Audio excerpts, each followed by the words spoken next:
Welcome to Awakening You channel. If you appreciate what we do, please support us. Thank you. Dear ones, I am Archangel Michael.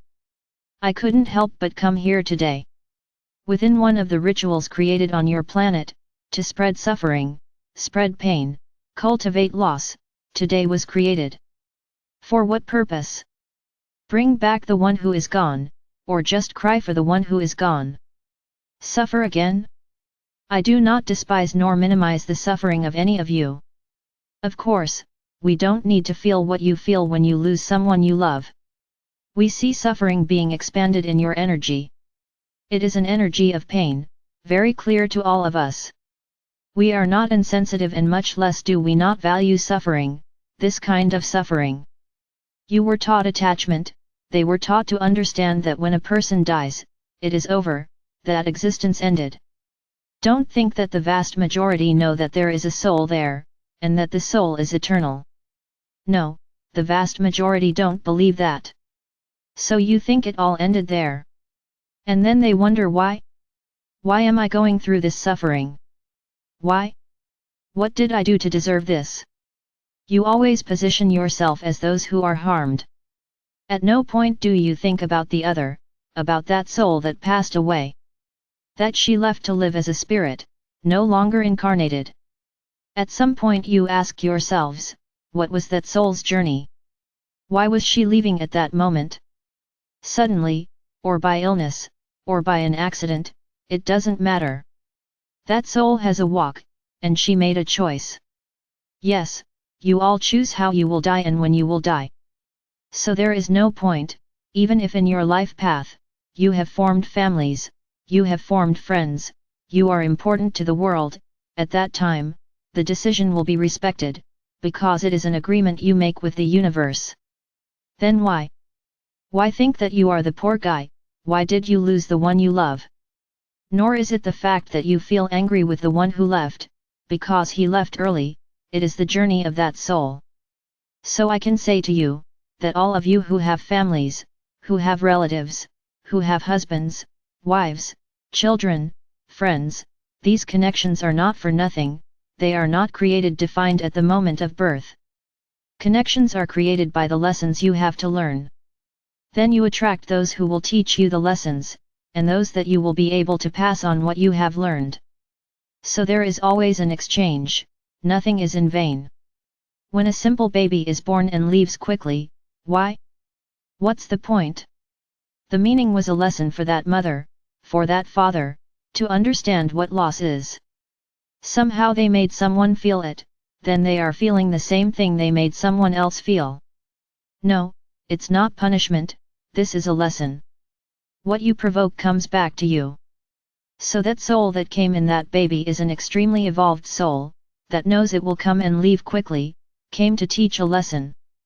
So my brothers, once again I do not diminish anyone's suffering, I know how much you love and how much you suffer from losing those you love. But don't forget, they are souls, and that in a very brief future, if you are souls of light, who have had a journey throughout your existence, let it be clear, of light, you will have contact with all of them, because the fifth dimension allows it. Now, if you get there and don't make contact with them, don't feel diminished or angry, it's because that soul wasn't as enlightened as you thought, and she still has a lot to learn, to reach the stage you will be at. I don't have much to say here. The lesson is one, you are independent souls. Children are not the product of two souls, children are souls independent of their father and mother. Start seeing the people around you as independent souls. Nobody is tied to anyone. No one is anyone's property. No one is anyone's slave.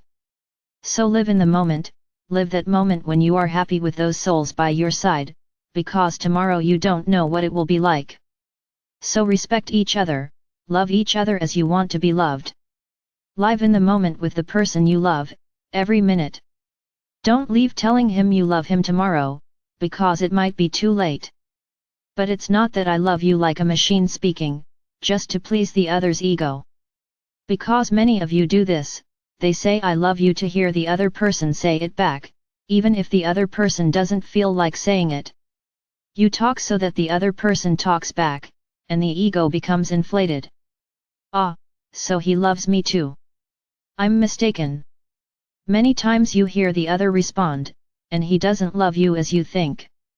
So saying, I love you, has to be that moment of great love, that moment of surrender, that moment of pure passion for both of you, in which one looks into the other's eyes and sees his complement there. So at this moment it's worth saying I love you, because there you are really giving yourself, you are exposing all your feelings. Now say it without waiting for a response, because that other person may not like saying it all the time. Love is not words, love is actions, moments, attention, affection, this is love. It's not saying I love you. This is very bookish. You learn this in your soap operas, where when someone says I love you, oh, what a great scene comes there. Life is not like that. To love is to love. You love because you love. The other person is not obliged to love you the way you love them. He can love you, respecting you, giving you affection, giving you attention, and not have the love you have, but he is a companion, he is a friend, or a companion, a friend, and he is with you at all times. Is I love you the most important thing? You hear this, or everyday life, or that complicity, or that affection, that friendship between the two? So in the same way, think about everyone. Respect each person's way of being. Don't want the other person to be the way you want them to be. Nobody molds themselves to what you want. This may happen for a while, but then the person wakes up, and you won't like what you see at all, because they are no longer that little doll that you manipulated. Why am I saying all this? Because death has love in its midst.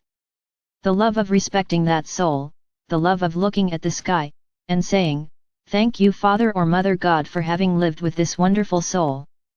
I am grateful to have been part of her life, to have learned from her and to have been able to teach her a lot too. So look from another side. Give thanks for having been part of that soul's life, that soul's journey. This connection will never be terminated. A connection, once created, is never closed. It weakens, but you will always have these people attached to you. So instead of crying, thinking that the world has ended, because that soul is gone, be grateful for having lived, however long it was, for having lived with that soul, having been part of her journey and knowing that you created a connection with her, and that this connection, if desired, you will see again.